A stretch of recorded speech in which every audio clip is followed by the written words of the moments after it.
Hi guys, thanks for tuning in and welcome to the first episode of Pathway to Podium Podcast. My name is Vanessa English. I'm joined by Dr. Julie Johnston, who is a senior lecturer in sports psychology. What are we going to be talking about today, Julie? We're going to discuss everything in regards to psychological preparation from 1 week out. Awesome. Let's roll.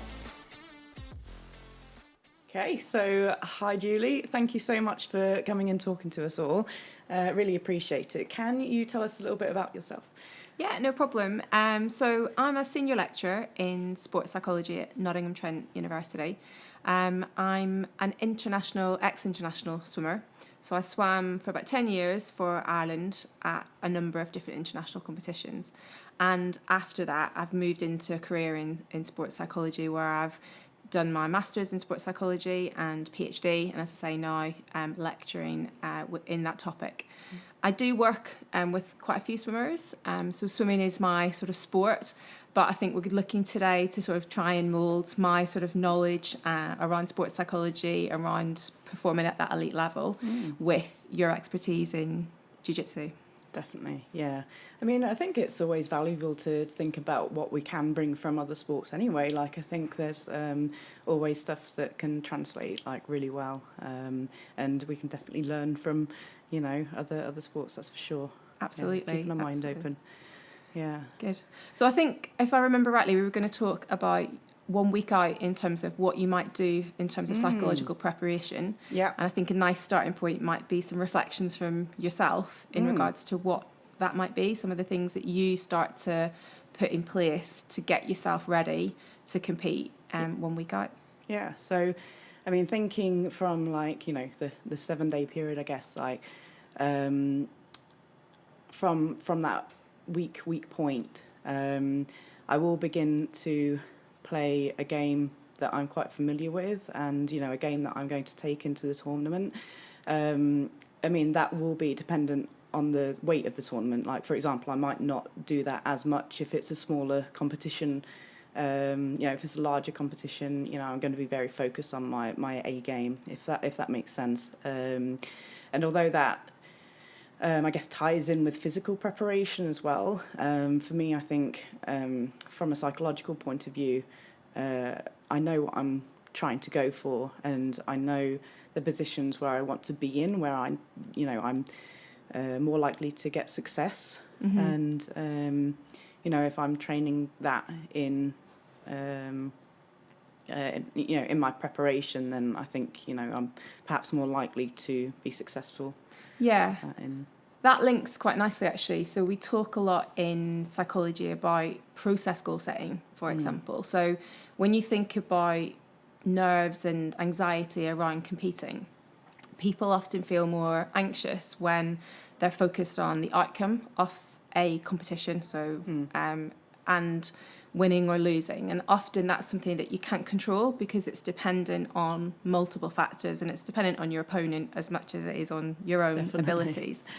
And so then we start to encourage athletes to bring it back to something that they can control. And that focus on process is actually a really nice way for athletes to start to feel more confident in their own abilities. So what you've just described sort of sounds to me like you're practicing some of those key moves and techniques that you would like to be able to use in your tournament. And by doing that sort of a week out, you're starting to remind yourself of some of those key techniques. You're practicing them regularly, and you're then feeling more confident when you get to the competition about your ability to execute those techniques in that moment of stress and pressure. And I think that's quite important because often athletes, like we say, we focus always on the outcome, and so that it's sometimes hard to kind of move away from that competition. It is about winning and losing, but it's about understanding, how do I win and lose, or how do I win? How can I control that outcome? And once we begin to feel more in control, we can feel more confident, and then our anxiety levels start to reduce as a result of that. Excellent. Cool. So, you know, and I mean, I guess with that sort of short space of time as well, I'm always mindful about being injured, and that's like something that's probably more related to jiu-jitsu than maybe swimming. I mean, I guess you could still potentially get injured in swimming, but there's stuff that you can't control. You know, you can't always control the partners that you're rolling with, so you know, you've got to be careful. But with that, you know, I do think about it also when I'm doing like my cardio or my conditioning, and I'm kind of going through sort of, you know, like a positive visualization sort of thing, and you know, I'm on the bike and I'm thinking about, you know, really pushing, and you know, thinking about literally having an opponent there with me whilst I'm pushing, and you know, thinking about winning. Is that like something? Yeah, completely. So visualization is a really important process actually around preparation, and again, that confidence building. So visualizing yourself be successful in different scenarios. So within the likes of jiu-jitsu, where there's lots of different what if scenarios, you can talk about, you can sort of visualize different outcomes, different plays, different techniques. You can visualize yourself against certain opponents. You can visualize yourself in certain halls wherever where you're competing. So with visualization, it is about trying to create as what we call vivid an image as possible. So it's about trying to bring as many of those details, I guess, in around the image. But it can be quite tricky to do that. So with the visualization, if you're going to integrate that into something in your preparation, it's quite important to practice that skill at other times as well, because it's imagery and visualization is a skill in and of itself. So some people, when they start to try and image and visualize, actually struggle to do that effectively. They struggle to either see the image really clearly, or they struggle to control the image and actually make it do what they want it to do. And over time, with practice, you can get better at that. So there's lots of research that demonstrates that it is a skill that we can improve over time, like any other skill, like sports skills, you know, physical skills, mental skills can be improved over time. So it's about kind of understanding, I guess, how to do that. So often we start with a really simple image.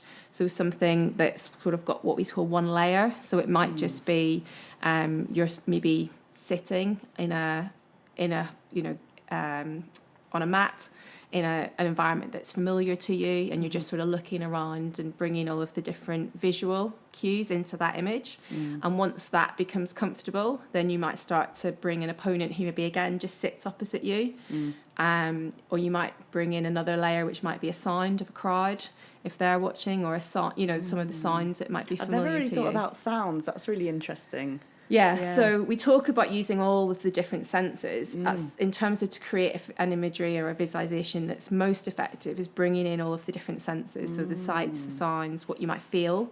Hopefully not being armbarred. Right? Yeah. But I know from my swimming days, the kinesthetic, the feeling was actually quite important in a closed skill sport in particular, where you're kind of getting in. I was a sprinter, so you know, being high in the water, having a fast turnover of my arms was really, really important. And there was a specific feeling that I got if I knew things were going well in that race. And I don't know if that's something, if you know something's going well when you're performing, does that feel a certain way? Yes, it feels nice, yeah. Yeah. And so if you can try and recreate that feeling through your imagery, even that on the day, sort of, you know, within that sort of 10 minutes before, if you're trying to focus, calm yourself down and get ready to, well, I don't know if calm yourself down, we'll talk about that in a minute, but get ready to compete. Trying to recreate that feeling, again, helps you feel more confident in what you're about to do. That's really cool. I mean, especially because when I reflect back, you know, I was perhaps only ever using you know, like a visual thing and perhaps feelings as well, but I'd never really thought about the actual sort of kinesthetic stuff and sound and stuff. So that's really interesting. I really like that. I guess thinking it has actually gone against me though as well. Okay. Which I realised, and only because I've probably done it a bit too much sometimes, or I'll give you an example. Like I used to, and still do sometimes struggle with that, and that's sleep. And you know, I'll feel quite nervous the night before a competition. Yeah. And I I was getting so nervous that I was doing my positive visualization, but so much that it would affect my sleep at night. Yeah. So then it's like, oh great, I've got all this, positive thoughts in my head, but actually I haven't slept a wink. Yeah. I think I've talked before about having almost like a pre-performance routine is what we talk about. So there's all of these different skills that you can use. We've talked about the goal setting, knowing what we're going to focus on, what you're going to achieve, and having certain goals that help you feel in control and confident. We've talked about visualization again to kind of help you feel confident, help you practice some of those moves and strategies that you're going to use. But it's important to know when to use those skills and when not to, and when to shut off. And that's also something I was reflecting on in terms of thinking about 1 week out from competition. Is a large part of it is, yes, there are specific skills and processes that you'll go through from a psychological preparation perspective, but actually one of the skills that people don't think about often is distraction techniques. So if you think about something too often in the run up to competition, what happens is you use up lots of nervous energy, as you probably feel. So if you think about something, you start that stress response in your body. So you start to have a physiological response to what you're thinking about, even though you're not actually doing anything. And if that happens over a prolonged period of time, then you get tired, basically. This has happened. And so when you then go to compete, you feel ready, but it halfway through the match or whatever, all of a sudden you've got no energy, you don't have those reserves because you've used it up ahead of the game.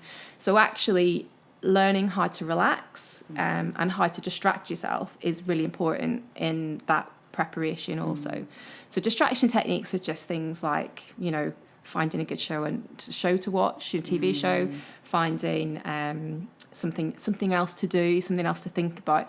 Watching a TV show is quite useful because it occupies your mind. So sometimes, or reading a book or listening to an audiobook or whatever it might be, but doing something else to take your mind off it. And often, sometimes when athletes go away to international competitions, that can be what's difficult because they feel like they have to focus on what they're about to do, but they over focus on what they're about to do. And it's okay to say, I don't have to be thinking about this all the time, and it's okay to enjoy the experience, and it's okay to soak up the atmosphere as long as you know how to put a lid on it and then focus when you need to. That's really great.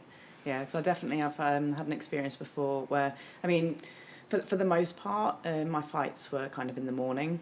And so I guess I'd have this kind of schedule which I wasn't aware of, that I would wake up and I'd do these things and I'd get myself psyched up, and then I'm like, right, my fight is at 5 o'clock at night.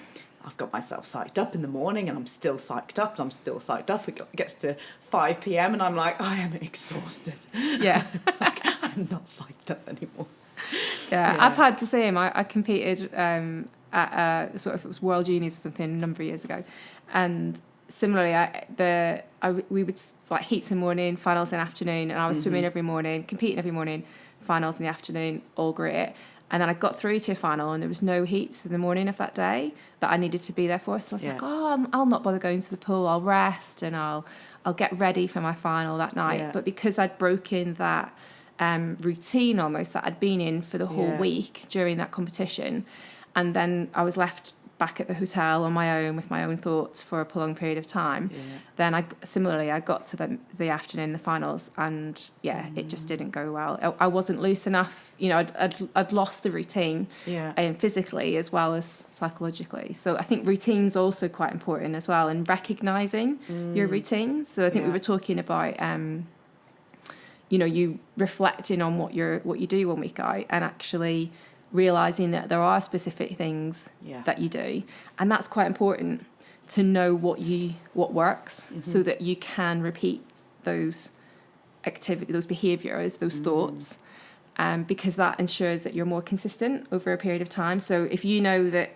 if I think about my goals, if I get myself up and I have a shower or whatever your physical routine might be, but also knowing what you think about on the morning of competition right up to you competing, then you can replicate that and you can then, that helps lead to more consistent performance. Yeah, I guess adjust it as well, like we were talking about. It's like, you know, you need to, like you say, you need to be flexible, right? Is that? Yeah. Yeah. So you're never going to get it right first time. And also, as your experience improves in sport, you will have to kind of tweak it a little bit, because what you need to get yourself to that optimal level of performance is slightly different than what you may have needed when you were younger, when you were less experienced, etc. And I think that leads into that nice kind of, I've just said, optimal level of performance. And I think, you know, everyone gets nervous, and I think that's actually something just to kind of put out there, is it's actually okay to be nervous. I'm sure you get nervous before you compete. Yes, I do. Yeah, I pretend that I don't, but I definitely do. And I think that's the thing. It's like nerves are actually a sign that your body's preparing itself to perform at the elite level, or perform at its potential at that moment in time.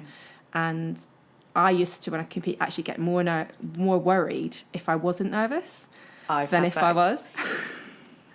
It's really interesting hearing your experiences, because they're like, I find myself really relating to them, because I've had exactly the same thing in that there was, you know, I wasn't that motivated for the competition, and I didn't feel nervous, and then I started getting anxious because I'm like, I'm not nervous. I'm like, now I'm definitely gonna perform really badly, and I think I ended up just thinking, I probably shouldn't be getting so anxious about not being nervous as well, because that just went into a negative loop. And but I think that's where your pre-performance routine can become quite effective, because that's less dependent on how you're feeling and more dependent on going through the behavioral steps, but then matching it to some psychological steps that you know get you in the optimal zone for performance, ready for performance. So I talk about this optimal zone. Some people need to be really, really nervous, really kind of hyped. Some people need to be a lot more relaxed. And some people are somewhere in the middle. And it's quite individual. So that's something that everyone needs to figure out for themselves to a large extent. But what I would say is most elite athletes need to be a little bit more relaxed than psyched. Now, that's in something like swimming, but I don't know what your thoughts are around a combat sport like Jiu-Jitsu. I think it's probably similar, I would say. Yeah, because you can... Well, I feel like I can feel the nervous energy from the other person. Like, if we start a match, like I can feel whether that other person is nervous or not, and I'm sure that works the other way around too. Yeah. And you know, you stiffen up, or the other person is stiff, you know, or stiff, and So I would say you probably want to be in the middle somewhere. Yeah, absolutely. I think there's this perception that people need to be really psyched and really like ready to perform, but actually you can be very focused and ready mentally to perform, but actually quite relaxed alongside that. And having that focus but being relaxed allows you to be able to execute your techniques effectively, because if you're overly psyched, you get tense, your muscular tension increases, and that then inhibits your ability to execute some of your key technique, and that happens in lots of sports, so I'm sure it's quite similar. Yeah. It sounds pretty similar. Definitely. Yeah. So I mean, I guess the night before, I mean, we talked a little bit, didn't we? And I was going to say that I paint my nails the night before, and that doesn't really... I don't imagine that will affect my performance, but will it? I don't know. Yeah. Tell me. Well, we talked, and I sort of said, you know, I guess what I do is quite feminine. It's a bit different from what you would do, and shared that, you know, I used to have a shower and shave down, and swimming, shaving down is a big thing, obviously. And then you went, oh, I do that as well. Yeah. So again, quite interesting to see the crossover between sports that you'd think are very different, but actually have a lot, you know, we prepare in very similar ways. And I think it's about feeling good about yourself. Yeah. And I guess, you know, a lot of the guys probably wouldn't paint the nails. I mean, they might choose to. There's probably, there's definitely some guys painting. But, you know, it's about doing something that makes you feel good about yourself. So it's having a shower, it's taking a bath, you know, having a meal that makes you feel good as well, because sometimes nutrition's obviously important, but having something you enjoy is important, so that you're feeling ready and prepared, and that can form part of your routine that you actually write down, because with the routine I would kind of write it down and so I know what that is, and then over time you don't have to refer back to it, but you know, especially when you're trying to create a routine, actually starting to write some of the things down that you've done, like the meal that you had the night before, some of the nice things that you did to make yourself feel good, what were they, and then what time were you waking up at, what were you doing, what, you know, when were you having breakfast, when were you traveling to the venue, all of those kind of little things, because the timing actually becomes quite important the more elite you become. I don't know whether you find that as well. I'd imagine so. I mean, well, you just mentioned about like you know, waking up to go to the venue and stuff like that, because that is something that I try to aim and do as well, which is get to the venue early, just so that I can kind of experience the venue and what it's like, and try and settle myself into it. And I don't know if that kind of links in with the positive visualization stuff, because then I'm kind of there and I'm thinking, and then I know the environment, sort of thing. Is that? Yeah, absolutely. I think that's really important. I think that probably I would have been similar in terms of wanting to get there nice and early. I used to walk onto poolside and be like the first person there, or like there's only 3 other people in the stands, and it's really nice actually to be in that environment at that time, one of the first in the water and stuff like that to warm up. And I think you're right, it does link to the visualization. It allows you to sit with yourself and become comfortable with your feelings in that venue. And I think it's sometimes logistical and organisational things as well. If it's a venue you're not familiar with, finding out where you need to be. You know, at what time do I need to be in the call in swimming? It was a call room. I think it's a waiting area, isn't it, with jiu-jitsu, something like that. Bullpen. Bullpen, that's it. You know, but even finding out, well, where's the nearest toilets to the bullpen? Because like pre-competition nerves, we're always running back and forth to the loo. Something people don't always talk about, but something that's very common. Yeah. And so knowing where the nearest loo is to where you've got to be is quite handy. So anyone who competes out there, I'm sure you get it. Yeah. So if it's a venue you're not familiar with, those sorts of things actually help to steady the nerves a little bit, because you're familiarising yourself with the key bits of the venue that you know you need to know. And then once you do that, then you can go off and go through your usual warm-up, go through your usual kind of preparation, which might be, I mean, I don't know, in swimming, because we had to get into the water and swim, then you'd get out and change into your dry suit, put your costume back on to keep warm, etc., or put your tracksuit back on to keep warm. But in jiu-jitsu, is there kind of changing? Not so much, no. You know, you'd go and do your thing and come out, go back into the bullpen, and then wait for your next fight. I mean, this is kind of well, depending on what competition you're doing, I suppose. But not so much. But yeah, it is just sort of going in and out, I guess. But no, I see where you're going with that as well, with sort of reducing the stress levels as well. Again, I guess this is linking to controlling the things that you can control. Now, definitely, I'm thinking back to some world championships, you know, when I'm going out to America to compete at the Worlds, and I will already have my bag packed for the day. Yeah. Okay, and this is like, you know, 10 days before, but I know that I'm walking onto the plane with my hand luggage, and I have everything that I need for that competition. Like, sure, my bikinis are in the, you know, in my main luggage and stuff, but you know, if I lose them, it's fine. But I know that I have everything ready. Now, a bit of a story here. I did go and get my bag checked. You know, they were doing like random security checks, and like, you know, oh, Vanessa, you know, you come over here. I'm like, okay, sure. They open my bag. I have a tub of protein powder, white. Yeah. I also have a set of little scales. I also have tape, which I didn't know was a red flag for security, but apparently that is. And I'm there desperately telling these security guards, like, listen, I'm just a jiu-jitsu competitor. I promise that I'm not going to cause any trouble. Like, please just let me get to the World Championships, and, you know, we'll be fine. And so that was a story. I'm still a little bit traumatized by that. But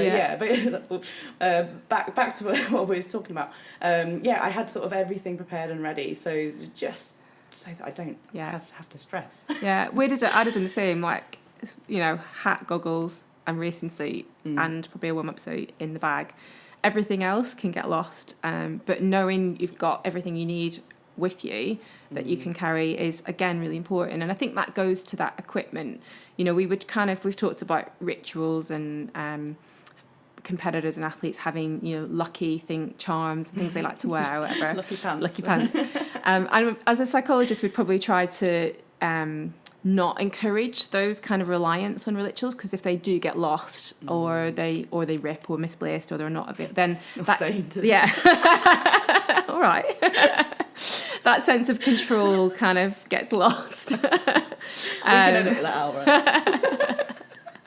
That sense of control gets lost, and that can increase the anxiety levels. So we try not to encourage the kind of reliance on those sorts of things. But some athletes, they do rely on them, and they're very successful athletes. But we would just, I wouldn't say to an athlete, if you've already got something like that, to get rid of it, because it's obviously something that you use. But I would sort of try to steer clear of having those kind of consistent, like I'm only going to compete in that gi, for example, or I'm only going to compete with a certain pair of pants. it's the example we always go back to. So trying to kind of steer clear of that is what I would recommend. So I'm thinking sort of on the day now.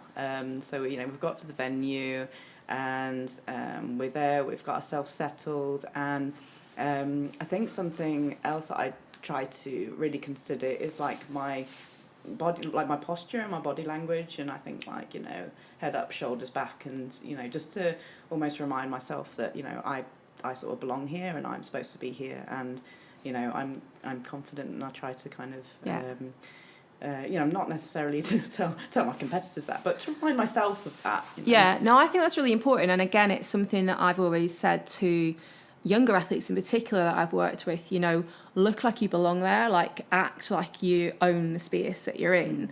In swimming, if you walk out and you're stood with your shoulders hunched over, your head down, looking at the floor, you don't look like you're about to perform particularly well. And like you've said, it's not just about how you're perceived by others. It's also about actually, if you stand up straight, you put a smile on your face, or you kind of held your head high. Game face. Yeah, well, game face. You all of a sudden start to take on that persona, don't you? And feel more confident when you act more confident. And I think but the kind of, I guess, the caveat to that is I always say to people that it's when it's inside your head, it's confidence, and then when it comes out of your mouth, it becomes arrogance. So it's about keeping that confident approach, where you're feeling strong, you're feeling confident with that really positive body language, but also just still being respectful, I guess, of those around you, which I'm sure you would be. But I think that's the thing in the jiu-jitsu world that I've experienced or observed, is there's a lot of mutual respect that does go on. But I think I always put that caveat in so people don't get confused with what we're suggesting. But the body language is really, really important. And I think that leads on to how you talk to yourself. So I think self-talk and how we talk to ourselves is a big aspect of pre-performance and competitive kind of anxiety and nerves. And I think that's certainly the feedback that I get, a lot of what people sometimes struggle with. I don't know if you've ever experienced that. Yeah, I mean, I think like when I'm at the competition or leading up to the competition, I think I quite naturally divert my thoughts. So I might have negative talk kind of coming in, but then I'm quite good at kind of just channeling that out and trying to focus on the good things that I'm thinking. Yeah. So that suggests to me that you are aware of what you think about. So you're conscious of how you're talking to yourself. Yeah. And that's what's really important. So not everyone is always aware of how they talk to themselves. And it is about training yourself to start to listen to that dialogue. And, if you had someone who was walking around with you telling you that you were terrible and that you were going to lose and that you weren't good at this or whatever it is that you're saying to yourself, you'd probably want to turn around and and give them a punch. And so it's the same thing. If you're talking to yourself like that, then you don't necessarily realise, but you are bringing yourself down, and actually lowering your confidence levels, increasing your anxiety levels, etc. So I think that what we always say is that awareness is probably the first step. And then it's about understanding how to change their self-talk. So some people do, one of the things that I often find is it's not about pretending that you don't feel like that. So if you're sort of saying, oh, I feel really tired today, my legs are heavy, or like I'm not sure if I'm in the right frame, I'm not sure if I'm ready to compete today. Rather than going, no, I am ready, I'm strong. That doesn't work in my experience. I don't know about you, like what your kind of tactics would be in that situation. I think I've definitely probably tried to ignore sometimes. And I think it was actually the moment where I panicked about not being anxious, where I had that was actually a big learning experience for me. Just because I started thinking, well, actually, I shouldn't be anxious. I should just be okay with this. Yeah. So it's like it certainly wasn't something that I was good at early on. But I think, and that's only recent within the last few years. So it's it's a really it's been a long process. Yeah. Well, I think that highlights the whole psychological approach though, because sometimes with psychology I get the perception from some individuals that it's like a quick fix that people want, like, how do I fix this? How do I change this? Yeah. But in the same way as you wouldn't expect your physical skills to change overnight, your psychological skills won't change overnight. You still need to work on your psychology and wait for the changes to happen over time. You can see some significant changes quite quickly when you start to work on certain aspects in the right way. But the more that you work on these things and the harder you try to develop and to focus on the process goals to change your self-talk from negative to positive, the more effective, the easier it becomes. When you first start to do it, it will feel quite unnatural and quite forced, and you have to think about it quite a lot. But the more that you actually do it, the more automatic it becomes, in exactly the same way as it would be for physical skill development. It's really interesting. So it's like I had a period out where I was injured, and I had surgery and stuff, and like I say, I'd gotten much better at sleeping. It still wasn't great, but it's like, well, 6 hours to me was amazing. If it was before a competition, I was like, wow, I feel so fresh. But yeah, so during that period, coming back into competition, I found it really difficult to sleep again. And it was something that I felt like I had lost, and I was like, oh my goodness, I'm going to have to work on this like all over again. And do you think that if I have sort of gotten my routine written down and stuff like that, do you think I could have sort of combated that a little better? Potentially, yeah. So I think if you know what you've done previously from a psychological perspective to overcome something, then certainly if you've had a period out from injury or something else, and then you're getting back into it, like COVID was obviously a big kind of break for a lot of people, then you're getting back into things, then knowing what you did previously that worked and trying that is dedefinitely where I would start. And then if it's not working, then start to tweak it from there. In the same way as with physical, everyone knows if you have some time off in the off season, you get back on the mats or back in the gym, and you're unfit in comparison to where you were when you're at your peak. And the process you have to go through, and each year it's a very similar physical process. I've just got to put the time in terms of my cardio or in terms of my strength development, and you sort of start each year from a very similar and go through the same, very not always identical but similar sessions. So it's the same with psychology. We're not sort of trying to reinvent the wheel all the time. Sometimes we change focus based on skill development, expertise, the level as you develop as a performer, then you might have to tweak certain things, but often it's keeping things simple is actually the best approach. That's really cool. And I think thinking about the sleeping, it just was making me think about some relaxation strategies. So sometimes just simple breath control, and And there's also a technique called progressive muscular relaxation, where you start to, I don't know if you've ever used that before. I've definitely had some like guided meditation kind of, I think it is like after a yoga session or something. And the lady was telling me to relax my toes and wiggle them, and then is that something? Yeah, completely. So the progressive muscular relaxation technique's been around for many, many years. And it's where you start sort of at the top of your body, work down through your body, tensing and relaxing muscles. And it's a guided sort of relaxation strategy. It can be quite long, and often if you do that at night in bed, a lot of people may end up falling asleep during it. That's kind of the part of it. But nowadays there's so many apps out there and so many meditation resources that they are definitely what we would, those sorts of breath control with some meditation or imagery for relaxation attached. That's usually a really good starting point for many people in terms of helping them get to sleep and be able to sort of switch off from what's going to happen the next day and actually have a good night's sleep. I've had some teammates as well saying that they like really struggle to eat, and this is like quite a number of times I've heard this, and they're trying to get this nutrition in before they compete, and I see them like lumped over at the table, kind of trying to really force this food into their head.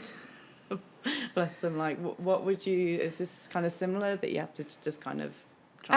My approach on that would be slightly different, and a nutritionist might contradict me. Yeah.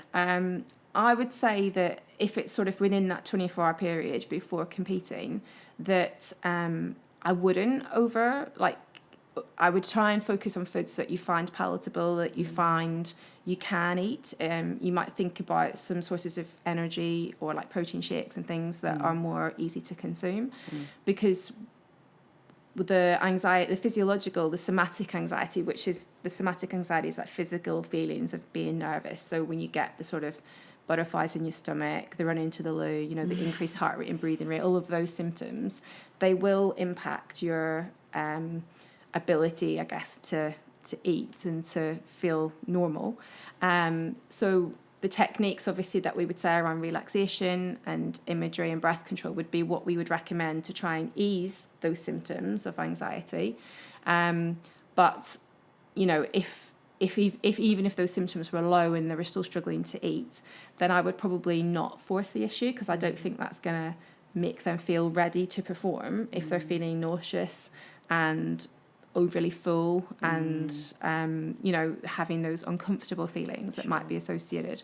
So again, as I say, nutritionists might sort of contradict me, but that's certainly the approach that I would take. Is again, when I was swimming, it was having some high energy, sort of nutritionally dense food that you could consume in very small quantities or easily kind of drink or something like that, and focusing on those kind of more snack kind of small but regular snack, but high energy, high nutritional kind of food, rather than the really dense kind of stuff that's going to take up loads of that you're going to have to sort of really force down. Yeah. So I guess like you get these little gels and things. Yeah. I guess you could sort of look at those, and that's great. Potentially. So again, I think we might end up doing something like this in the future with nutrition. So that might be a great question to kind of lead into something like that. Yeah. I guess we've got all the way to competition day. Talked about head being up, shoulders back. I think how long have we gone? Like 35-40 minutes. Yeah. Should we wrap up? We could wrap it up. So thank you so much again for coming. I've really learnt a lot, and it's actually been a really, really helpful process for me. Like I say, actually reflecting back on what I've done in competition and what's been useful for me is it's been really, really helpful. So thanks so much, and thanks for sharing your knowledge in the Jiu-Jitsu community. Thank you. Thanks for having me.